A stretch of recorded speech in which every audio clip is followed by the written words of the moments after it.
Seorang polisi sedang menyisir area apartemen, tempat mahasiswa hukum tinggal, karena teman-teman dan keluarga kehilangan jejak seorang perempuan muda yang cantik dan pintar. Mereka berpencar mencari petunjuk, tapi tiba-tiba angin membawa bau busuk menyengat dari arah tempat sampah. Salah satu penyidik mengikuti aroma itu, membuka tutup tong besar dan menemukan sesuatu yang sangat mencengangkan. Siapa yang tega melakukan ini? Lalu apa yang sebenarnya terjadi? Di akhir video, gua akan bongkar siapa pelakunya dan apa motif dari tragedi ini. Halo guys, gua Menok, selamat datang di channel gua. Sebelum lanjut videonya, jangan lupa like, comment, and subscribe. Dan jangan lupa juga tebak siapa pelakunya. Oke, tanpa berlama-lama lagi, langsung saja kita masuk ke ceritanya. Lauren Teresa Giddings lahir 18 April 1984 di Maryland. Ia adalah anak sulung dari 3 bersaudara, putri dari pasangan Karen dan Bill Giddings. Adik-adiknya bernama Sarah dan Kathleen. Mereka keluarga yang hangat. Mereka bahkan bercanda bahwa bintang keluarga sebenarnya adalah Butterbean, yaitu anjing mungil peliharaan Lauren. Sejak kecil, Lauren dikenal cerdas, penuh energi dan punya ambisi yang kuat. Ia bercita-cita menjadi public defender, pengacara pembela yang membela orang yang tidak mampu demi menegakkan keadilan untuk orang kecil. Pada musim semi 2008, Lauren memutuskan pindah dari Maryland ke kota Macon, Georgia untuk belajar di Mercer University School of Law, salah satu sekolah hukum tertua di Amerika Serikat. Macon dikenal kota kecil yang tenang, jalanan rindang dengan bangunan bersejarah dan penduduknya yang ramah. Lauren langsung merasa cocok. Ia tinggal di apartemen Barrister Hall Unit 2. Gedung khusus untuk mahasiswa hukum yang letaknya tepat di seberang kampus. Di sana, ia bisa tetap berkonsultasi dengan dosen dan memakai perpustakaan selama mempersiapkan ujian bar. Hidup Lauren tidak hanya seputar buku. Dia berpacaran dengan David Van Diver, seorang pengacara korporasi 20 tahun lebih tua yang ia kenal saat magang di kantor hukum Atlanta. Meski perbedaan usia cukup jauh, mereka punya selera humor yang sama, rajin dan saling mendukung. Namun hubungan jarak jauh membuat mereka sempat putus guys. Lauren kemudian mencoba berkencan dengan Joe, teman kuliah sesama mahasiswa hukum. Hubungan itu tidak lama karena ia sadar masih mencintai David.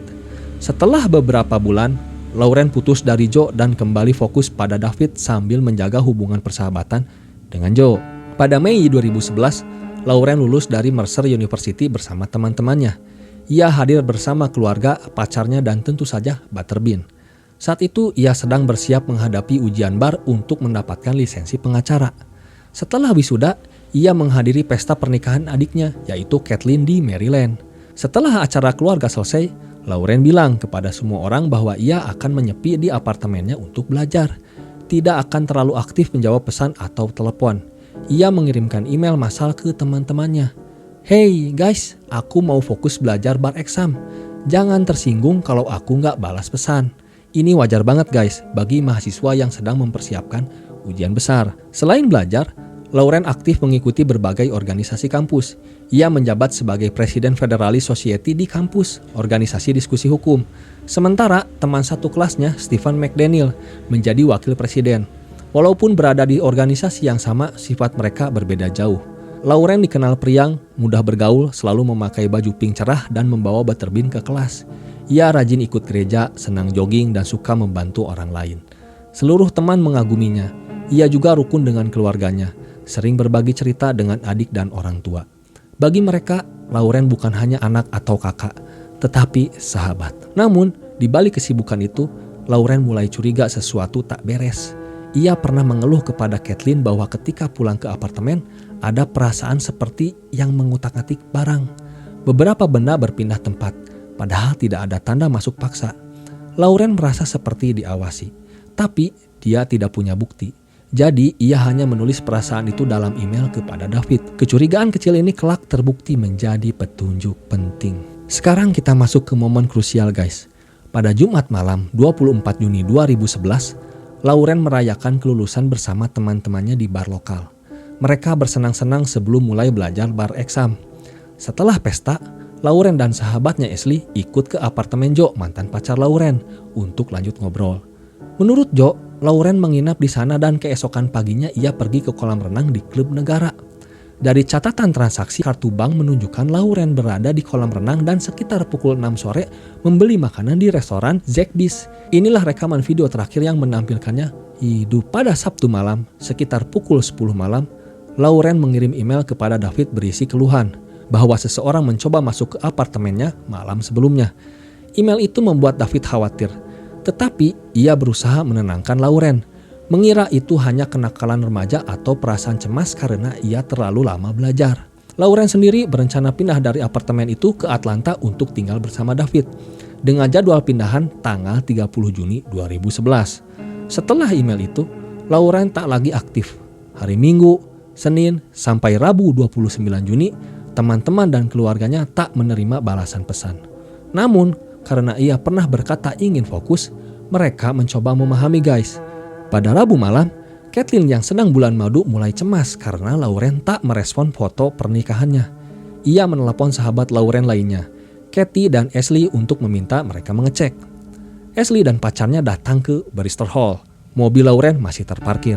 Dengan kunci cadangan, mereka masuk ke unit 2. Di dalam, barang-barang Lauren berserakan. Tapi itu bisa dimaklumi karena ia sedang bersiap pindah. Yang aneh, dompet, buku-buku hukum, ponsel, laptop, dan kunci masih di sana. Barang-barang penting seperti itu pasti dibawa jika ia pergi jauh. Mereka juga melihat kalender. Lauren seharusnya pindah keesokan harinya, tanggal 30 Juni. Perasaan ngeri mulai muncul. Mereka menelepon teman lain, memeriksa sekitar kampus, tapi tak menemukan petunjuk. Mereka akhirnya menelepon pihak berwenang. Ayah Lauren berkendara 12 jam dari Maryland menuju Macon. Polisi tiba di apartemen Lauren sekitar pukul 9 pagi pada Kamis 30 Juni. Polisi memeriksa apartemen Lauren. Tidak ada tanda pembobolan. Pintu terkunci, jendela utuh. Lalu, polisi menggunakan luminol, bahan kimia yang bisa mendeteksi darah meski sudah dibersihkan. Seluruh ruangan tampak bersih. Tapi saat disemprotkan di kamar mandi, bathtub mandi menyala terang seolah penuh darah. Dinding hingga ketinggian 1 meter lebih ikut terlihat bercak seperti darah. Polisi menduga pembantaian dan mutasi terjadi di sana. Sementara itu, di luar apartemen, polisi berdiri dekat deretan tong sampah. Hari itu panas dengan angin kencang. Ketika mereka sedang berdiskusi, angin bertiup membawa bau busuk yang tak tertahankan. Polisi mengikuti bau itu ke sebuah tong sampah besar. Di dalamnya, mereka menemukan plastik hitam besar. Ketika disentuh, jelas ada sesuatu yang padat. Mereka membuka plastik tersebut dan melihat badan perempuan tanpa kepala, tangan, atau kaki. Penemuan ini mengubah penyelidikan dari kasus orang hilang menjadi kasus pembantaian sadis. Polisi segera menutup area, memanggil tim forensik dan mengirim potongan tubuh ke laboratorium untuk diidentifikasi. Sementara itu, mereka harus tetap mencari bagian tubuh lainnya. Dalam wawancara, seorang penyidik berkata bahwa mobil sampah hampir mengangkut tong itu. Namun, truk terhalang mobil polisi yang diparkir. Kalau bukan karena kebetulan itu, mungkin tubuh Lauren tak akan pernah ditemukan.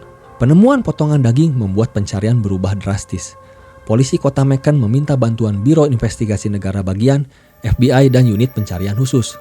Ratusan sukarelawan, anjing pelacak, dan penyelam dikerahkan untuk mencari sisa tubuh Lauren di sekitar kampus, sungai, dan hutan. Mereka menyisir tempat pembuangan sampah, memeriksa tong di kampus, dan memeriksa jalur pembuangan. Upaya pencarian berlangsung berhari-hari guys, bahkan berminggu-minggu.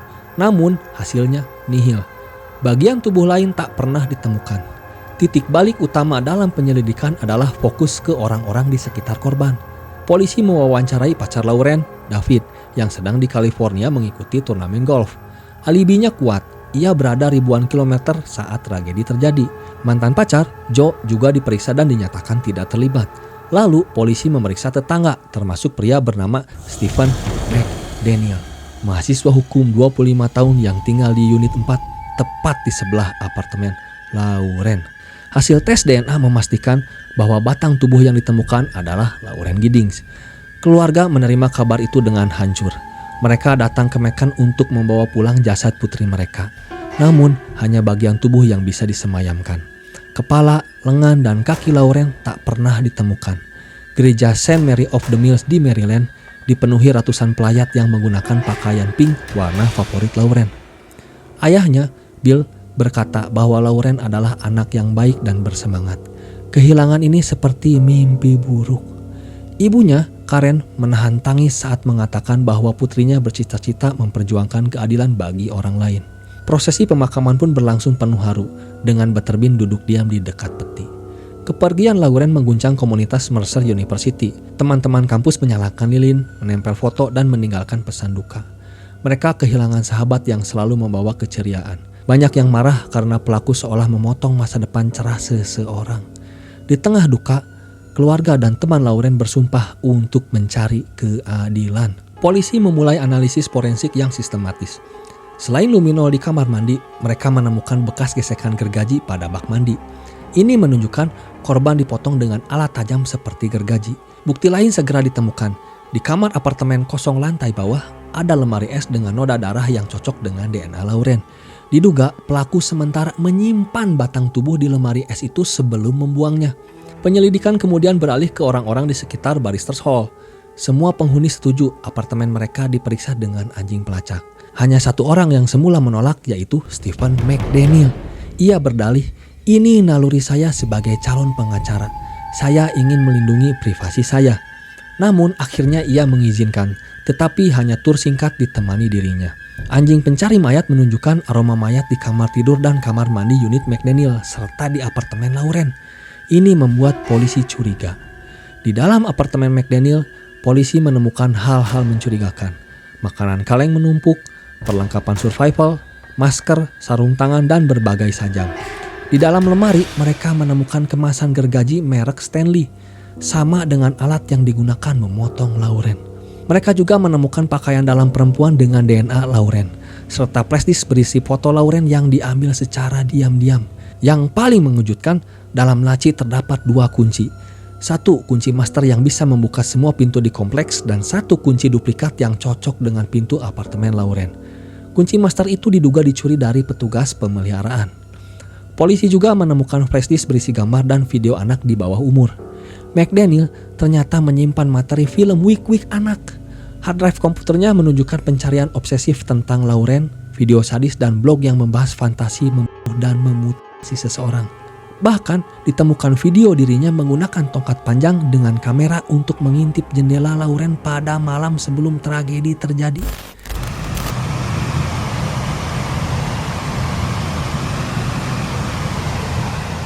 Video ini membuktikan bahwa pembantaian telah direncanakan. Tak hanya itu, bukti dari luar apartemen pun mengarah ke McDaniel. Rekaman CCTV dari Walmart pada 23 Juni menunjukkan dia memeriksa jangkar perahu, diduga untuk menenggelamkan sisa tubuh. Pengakuan mantan teman sekamarnya menyebut McDaniel pernah membahas membuat pembantaian sempurna, menggunakan kloroform atau obat bius untuk melumpuhkan korban, lalu memotong tubuh dan menyebarnya di hutan. Dia bahkan mengunjungi properti kakeknya seluas 63 hektar di Pike County untuk mencari tempat membuang tubuh. Seluruh barang bukti ini membuat polisi yakin pelaku pembantaian adalah orang dekat dan semua jejak mengarah ke Stephen McDaniel. Bagian ini berasal dari pengakuan tertulis McDaniel saat menerima perjanjian pengakuan bersalah pada April 2014. Menurutnya, pada 26 Juni 2011 pukul 4.30 pagi, ia menggunakan kunci master untuk membuka pintu apartemen Lauren. Ia mengenakan pakaian serba hitam, sarung tangan, dan masker. Ia berdiri di kamar tidur menatap Lauren yang sedang tidur. Tapi Lauren terbangun. Dengan cepat, McDaniel meloncat dan mencekik lehernya dengan tangan kosong. Lauren melawan sekuat tenaga, menarik topengnya dan melihat bahwa orang yang menyerangnya adalah tetangga yang ia kenal. Lauren sempat memanggil namanya dan berteriak minta tolong. Lauren melakukan perlawanan hampir 15 menit sebelum akhirnya tubuhnya lemas dan berhenti bernapas. McDaniel menyeret tubuh Lauren ke kamar mandi dan meletakkannya di dalam bak mandi. Keesokan malamnya, setelah seharian berselancar di internet, McDaniel kembali ke apartemen Lauren dengan membawa gergaji. Ia memotong tubuh korban di bak mandi, memisahkan kepala, tangan, dan kaki. Ia memasukkan potongan-potongan itu ke dalam beberapa kantong plastik. Menurut pengakuannya, sebagian tubuh dibuang ke tong sampah di sekitar kampus, sementara batang tubuh ia taruh di tong sampah di luar apartemen, berharap petugas kebersihan segera mengambilnya. Ia memotong masker, sarung tangan, dan kaosnya kemudian membuangnya ke toilet. Ia memastikan kamar mandi dibersihkan lalu kembali ke apartemennya seolah tak terjadi apa-apa. McDaniel mengklaim ia tidak memperkaos Lauren. Menurutnya Lauren masih mengenakan celana pendek pink saat meninggal dan ia tidak melepaskannya guys. Hasil pemeriksaan medis memang tidak menemukan tanda kekerasan seksual. Dalam penjelasan tertulisnya, McDaniel mengatakan dia melakukan semua ini dalam keadaan seperti mimpi. Mengaku sulit menjelaskan kenapa bisa menghabisi teman sendiri. Ia menulis bahwa setelah kejadian ia pura-pura melupakan dan meyakinkan dirinya bahwa Lauren masih hidup. Apakah kalian percaya guys? Stephen Mark McDaniel, ia lahir tahun 1985 dan dibesarkan di daerah pinggiran Atlanta. Di sekolah hukum, ia dikenal sebagai orang pendiam, canggung dan kurang pergaulan. Rambutnya panjang dan kusut. Teman-teman menganggapnya sulit diajak bicara karena sering melontarkan topik aneh tentang zombie apokalips atau teori konspirasi.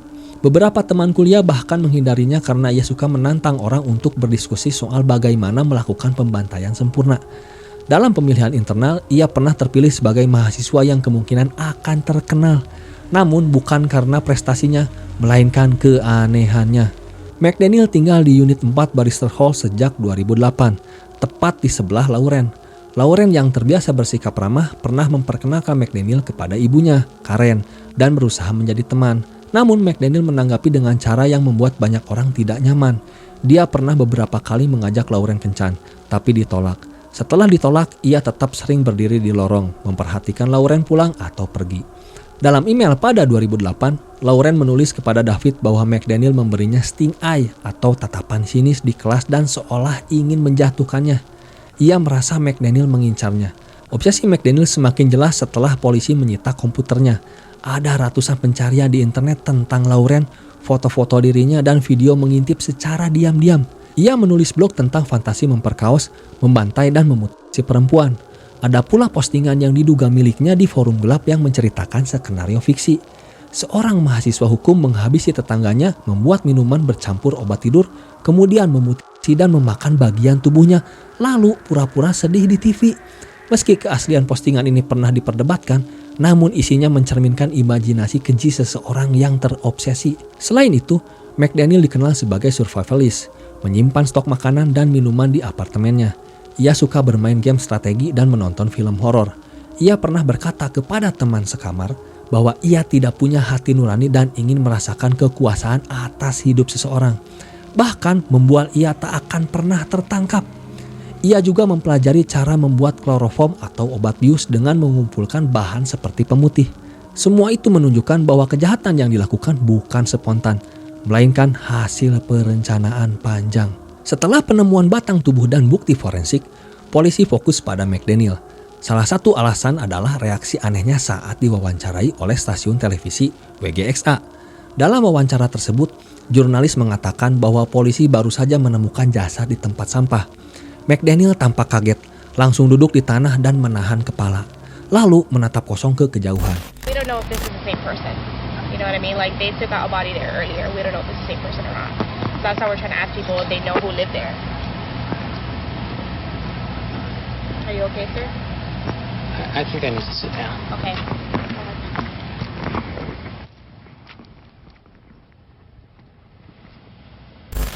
Reaksi itu dianggap ganjil karena ia yang semula bicara lancar, tiba-tiba tampak panik. Juru bicara polisi Steve Gatlin menyebut tatapannya sangat aneh. McDaniel ikut bersama tetangga ke kantor polisi untuk memberikan keterangan. Ketika ditanya apakah ia mengetahui keberadaan Lauren, ia menjawab, tidak. Saat ditanya apakah ia peduli, ia menjawab, ya dengan nada datar. Salah satu detektif bertanya, yang mana lebih enak, Coca-Cola atau Pepsi, untuk memecah suasana. McDaniel menjawab, tidak tahu. Dialog-dialog absurd ini membuat detektif semakin yakin ia menyembunyikan sesuatu. Saat polisi menunjuk foto Lauren dan berkata, kami menemukan jasad wanita kulit putih di tempat sampah, McDaniel tidak bereaksi. Penyidik bahkan memintanya menatap mata mereka, namun ia tetap terpaku. Ketika ditanya asal luka goresan di perutnya, McDaniel berkata, ia menggaruk saat tidur. Selama interogasi yang berlangsung lebih dari 12 jam, McDaniel berulang kali mengatakan tidak tahu. Detektif yang kesal menyebutnya seorang yang berpura-pura tak tahu apa-apa. Mereka menuduhnya berbohong dan menutup-nutupi tragedi. McDaniel tetap diam. Namun ketika detektif menyinggung tentang kondom yang ditemukan, McDaniel mengakui bahwa ia mencuri 2 kondom dari apartemen tetangga hanya untuk iseng. Pengakuan ini cukup untuk menahannya dengan tuduhan pencurian. Petugas kemudian mendapatkan surat perintah penggeledahan penuh dan menyita komputer, flash disk, serta barang bukti lain. Pada 2 Agustus 2011, McDaniel resmi dituduh melakukan pembunuhan tingkat 1.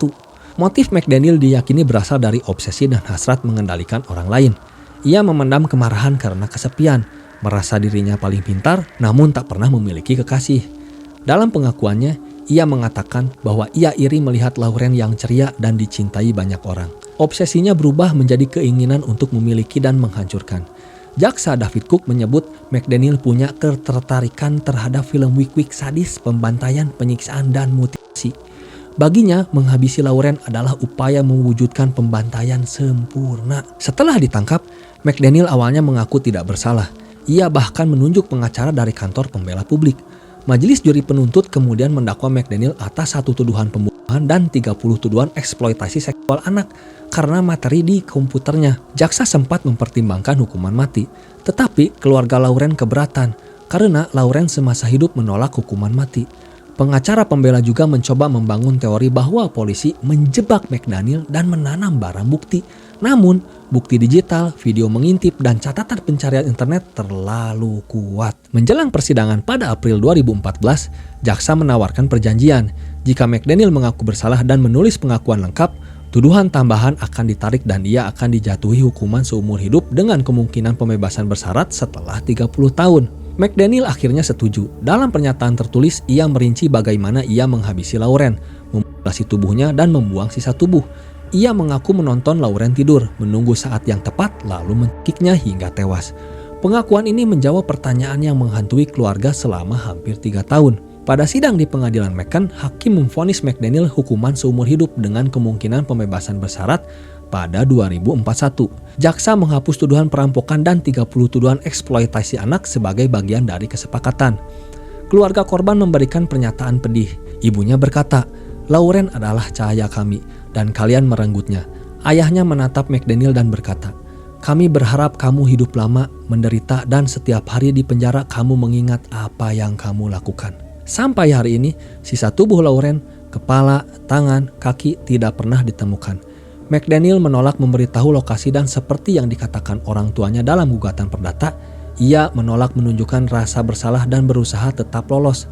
Hal ini menunjukkan spekulasi. Apakah ia pernah mencelakai orang lain? Apakah ada korban yang tidak teridentifikasi? Sampai kini belum ada bukti. Tetapi obsesi dan pola perilaku McDaniel membuat orang takut kemungkinan itu. Pada 2018, ayah McDaniel bahkan mencoba membuat halaman GoFundMe untuk penggalangan biaya banding, tetapi ditutup setelah publik bereaksi marah. Pada 2022, McDaniel mengajukan permohonan pra-peradilan dengan alasan dokumen pembelaannya dicuri jaksa. Namun, pengadilan tetap menolak. Ia menulis surat dari penjara menuduh polisi melakukan intimidasi. Padahal bukti digital begitu jelas. Bagi keluarga Lauren, satu-satunya harapan adalah McDaniel menjalani sisa hidupnya di balik jeruji sambil memikirkan perbuatannya. Itulah kisah tragis tentang Lauren Gidding, seorang perempuan cerdas dan baik hati yang hidupnya direnggut oleh orang terdekat. Dari kasus ini kita bisa belajar bahwa kejahatan bisa terjadi di lingkungan yang kita anggap aman. Selalu dengarkan naluri dan jangan ragu mencari bantuan ketika merasa terancam. Kasus ini juga menunjukkan betapa pentingnya penyelidikan forensik dan kerja keras aparat dalam mengungkap kebenaran. Oke, thank you guys yang udah nonton dari awal sampai akhir. Jangan lupa like, comment, and subscribe. Dan jangan lupa share ke teman-teman kalian yang gagal ginjal dan gagal sukses biar mereka tetap semangat hidup. Thank you, goodbye.